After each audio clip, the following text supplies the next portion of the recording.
के तपाईले आफ्नो अनलाइन स्टोर स्टार्ट गर्न चाहनु भएको छ? आज म तपाईलाई कसरी फ्युजकार्ट युज गरेर जम्मा 5 मिनेट्समा step by step professional online store create गर्न सकिन्छ भनेर देखाउने छु। फ्युजकार्ट एउटा all in one e-commerce platform हो जहाँ तपाईले कोडिङ नलेज बिना नै store create, design, customize, add product, order manage र प्रमोसन सेटअप गर्न सक्नुहुन्छ। सबै कुरा एउटा सिम्पल ड्यासबोर्डबाट। सबैभन्दा पहिला ब्राउजरमा fusecart.com ओपन गर्नुहोस्। त्यसपछि गेट स्टार्टेडमा क्लिक गर्नुहोस्। आफ्नो नाम, इमेल एड्रेस र पासवर्ड इन्टर गर्नुहोस् अथवा कन्टिन्यू विथ गुगलमा क्लिक गर्नुहोस्। स्टोर नेम इन्टर गर्नुहोस्। यो नै तपाईको ब्रान्डको अनलाइन आइडेन्टिटी हुन्छ। स्टोर क्याटेगोरी सेलेक्ट गर्नुहोस् जुन तपाईको बिजनेस टाइपसँग म्याच हुन्छ। अनि क्रिएट स्टोरमा क्लिक गर्नुहोस्। अब स्टोर क्रिएट भएको छ। भिजिट वेबसाइटमा क्लिक गर्नुहोस् र बेसिक अटो जेनेरेटेड डिजाइन हेर्नुहोस्। अब हामी वेबसाइट डिजाइन कस्टमाइज गर्ने सेक्सनमा जान्छौँ। अब ड्यासबोर्डमा आएर अपियरेन्समा क्लिक गर्नुहोस्। यो सेक्सनबाट तपाईले वेबसाइटको ओभरअल लेआउट कन्ट्रोल गर्नुहुन्छ। ब्रान्ड कलर र फन्ट चुज गर्नुहोस्। त्यसपछि न्यापबार लेआउट चुज गर्नुहोस् र क्लिक गर्नुहोस्। न्यापबार भनेको वेबसाइटको टप मेन्यु हो जहाँ होम, सप, कन्ट्याक्ट जस्ता अप्सन हुन्छ। हिरो सेक्सन लेआउट चुज गर्नुहोस् र क्लिक गर्नुहोस्। यो होम पेजको सबैभन्दा माथिको मेन ब्यानर एरिया हो जहाँ अफर वा मेन मेसेज देखिन्छ। होम पेज लेआउट चुज गर्नुहोस् र क्लिक गर्नुहोस्। यो लेआउटले प्रडक्ट्स ग्रिडमा देखिन्छ कि लिस्टमा देखिन्छ भन्ने डिसाइड गर्छ। प्रडक्ट कार्ड लेआउट चुज गर्नुहोस् र क्लिक गर्नुहोस्। यो सिंगल प्रडक्ट बक्सको डिजाइन हो जसमा इमेज, प्राइस र बटन कसरी देखिन्छ भन्ने कन्ट्रोल हुन्छ। फुटर लेआउट चुज गर्नुहोस् र क्लिक गर्नुहोस्।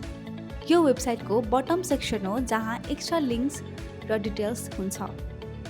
सबै सेलेक्ट भएपछि सेभ एन्ड पब्लिश साइटमा क्लिक गर्नुहोस्। अब आउनुहोस् अरू अप्सन्स पनि हेरौँ। नेक्स्ट सेटिङ्समा क्लिक गर्नुहोस्। स्क्रोल गर्नुहोस् र लोगो सेक्सनमा क्लिक गर्नुहोस्। लोगो अपलोड गर्नुहोस्। त्यसपछि अपडेट डिटेल्समा क्लिक गर्नुहोस् र अब हामी भिजिट वेबसाइटमा गएर हेरौँ भने नयाँ चेन्जेस अपडेट भएको छ। अब हामी प्रडक्ट्स कसरी हाल्ने हेर्नेछौँ।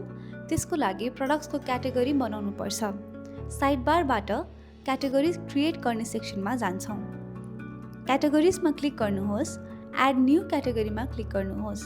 क्याटेगोरी नेम इन्टर गर्नुहोस्। डिस्क्रिप्सन इन्टर गर्नुहोस्। यो सर्ट एक्सप्लेनेसन हो जुनले कस्टमरलाई क्ल्यारिटी दिन्छ। इमेज अपलोड गर्नुहोस्। त्यसपछि क्रिएट क्याटेगोरीमा क्लिक गर्नुहोस्। अब हामी प्रडक्ट एड गर्ने सेक्सनमा जान्छौँ। प्रडक्ट सेक्सनमा क्लिक गर्नुहोस्। टप राइटको एड न्यू प्रडक्टमा क्लिक गर्नुहोस्। प्रडक्ट नेम इन्टर गर्नुहोस्। प्रडक्ट क्याटेगोरी सेलेक्ट गर्नुहोस्। प्रडक्ट डिस्क्रिप्सन इन्टर गर्नुहोस्। क्लियर र सर्ट हुनुपर्छ। त्यसपछि प्रडक्टको इमेज अपलोड गर्नुहोस् अनि नेक्स्टमा क्लिक गर्नुहोस्।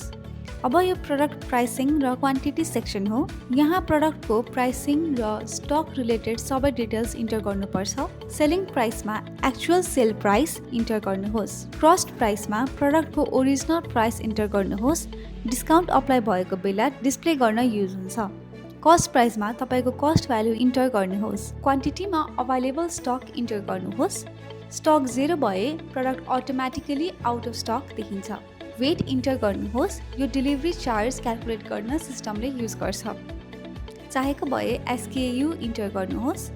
SKU भनेको युनिक प्रडक्ट कोड हो जसमा इन्भेन्ट्री ट्र्याक गर्न सजिलो हुन्छ। सबै डिटेल्स भएपछि नेक्स्टमा क्लिक गर्नुहोस्। फेरि नेक्स्टमा क्लिक गर्नुहोस्। अब प्रडक्ट SEO सेक्सन हो। यहाँ मेटा टाइटल र डिस्क्रिप्सन एड गरेर गुगलमा प्रडक्ट सर्च हुँदा बेटर भिजिबिलिटी पाउन सकिन्छ। अब पब्लिश प्रडक्टमा क्लिक गर्नुहोस्। प्रडक्ट वेबसाइटमा लाइभ हुन्छ र भिजिट वेबसाइटमा गयौँ भने प्रडक्ट देख्न सकिन्छ। अब हामी स्लाइडर र ब्यानर सेक्सनमा जान्छौँ। प्रमोसन्समा क्लिक गर्नुहोस्। हिरो स्लाइडरमा क्लिक गर्नुहोस्। एड न्यू स्लाइडरमा क्लिक गर्नुहोस्। स्लाइडर नेम इन्टर गर्नुहोस्। स्लाइडर टाइप सेलेक्ट गर्नुहोस्। स्लाइडर इमेज अपलोड गर्नुहोस्। त्यसपछि एड न्यू स्लाइडरमा क्लिक गर्नुहोस्। यो स्लाइडर होम पेजको टपमा देखिन्छ, मेनली अफर वा हाइलाइट प्रडक्ट देखाउन युज हुन्छ। अब आउनुहोस् वेबसाइटमा गएर एउटा अर्डर प्लेस गरी हेरौँ।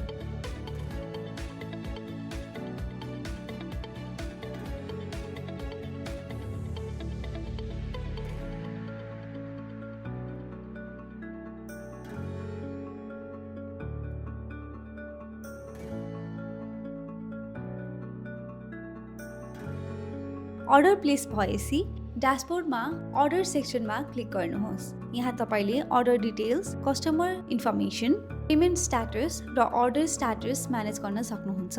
अब यसरी नै तपाईको कम्प्लिट अनलाइन स्टोर रेडी छ। यसरी तपाईले फ्युजकार्ट युज गरेर सर्ट टाइममा store create, customize, product add र लन्च गर्न सक्नुहुन्छ। अब तपाई पनि आफ्नो अनलाइन स्टोर स्टार्ट गर्नुहोस्।